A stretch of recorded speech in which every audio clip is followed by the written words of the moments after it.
Since seemingly the dawn of time, but actually just 2011, 2K Sports has had a complete monopoly over the basketball genre of games, with NBA 2K topping charts every single September, whilst EA's NBA Live has been left to die over the past 2 decades. But as we enter a new generation of consoles, a time where 2K has always made a huge leap in their games, we have to question what comes next for them.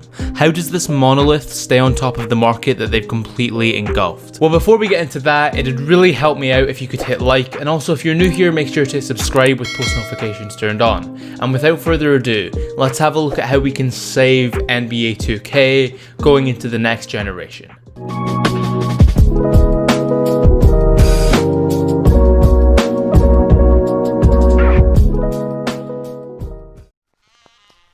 NBA 2K is, well, 2K is trash. At least, that's what everyone likes to say. Despite having unparalleled power over the industry over the last decade, we still hear annual talks within the community of the game being broken, being messy, or worst of all, being a copy and paste of the previous game. The series has faced consistent downturns in both critical reception and general opinion from the player base, but in spite of that, we still see Take-Two make millions of dollars each year off of these repetitive new releases. And the reason for this is pretty simple.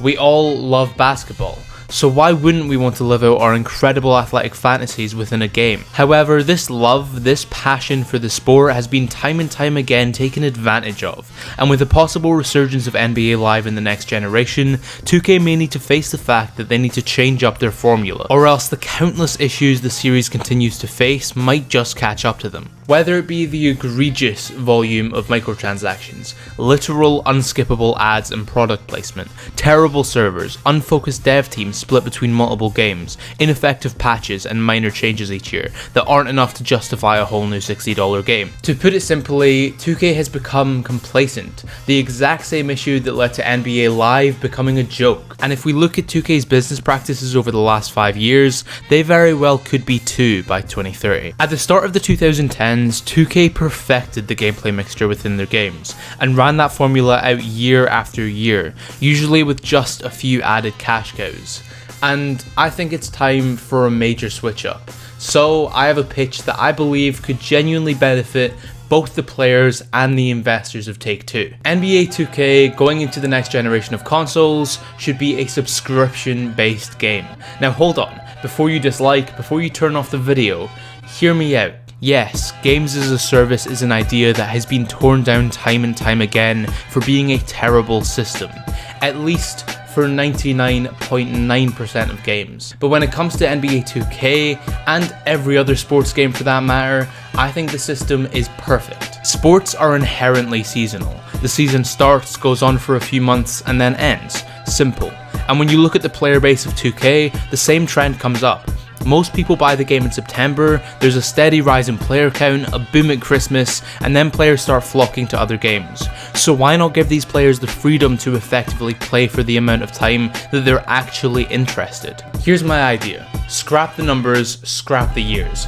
Just release NBA 2K, or NBA 2K Online. Players pay, let's say, $5 a month to continue to have access to the entire game. In this format, the game could be ongoing, constantly updating as opposed to having to buy an entirely new game that many pan is just a $60 roster update. This for one helps the dev teams, as instead of having to split their funds and their focus over updating the current game and creating a future game, they can put 100% of their effort into making NBA 2K the best possible game it can be. Over the last few years, a number of games like Fortnite and Fall Guys have been able to create a perfect model this way, by making gradual updates and patches in order to perfect every element of the game, whilst players are able to continuously give feedback and gain familiarity with the game without having to pick up an entire new learning curve every single September. Along that same line, it would also allow for the competitive side of 2K, that being the NBA's esports league, to gain some solid footing without the constant inconsistencies and the lack of tangible skill gaps that currently make the league so under-respected.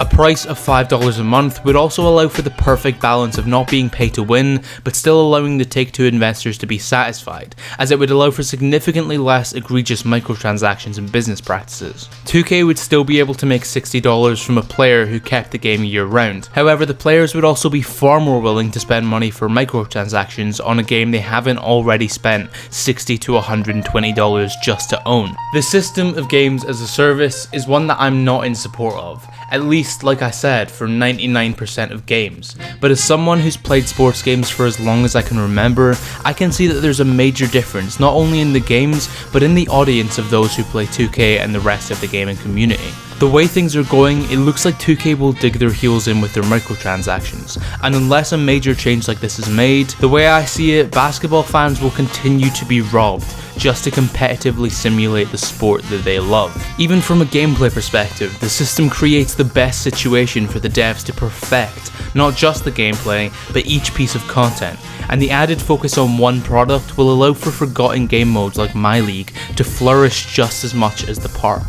Sure, it may take away from 2K's obsession with making terrible, corny, cringeworthy, terrible My Career stories, but you know what? That might just be a good thing. Removing inconsistencies, creating a quality skill gap, all whilst creating a fun basketball game that teeters the line perfectly between arcade and simulation. It's a tough job, but as of recently, 2K aren't getting it right, and they need to switch it up. NBA 2K has been so great for so long, but they need to realize that the bar will continue to rise. Competitors will appear to challenge the monopoly they have over the basketball gaming market. The franchise will always have the attention of die-hard basketball fans like myself, but if they have any interest in growing, if they have any interest in staying on top in the case of a surprise comeback from NBA Live or another basketball game, then they're gonna have to adapt. They're going to have to change their business practices. They're going to have to change their gameplay systems in order to focus on the game, focus on the sport, and focus on the player, as opposed to focusing on their wallet.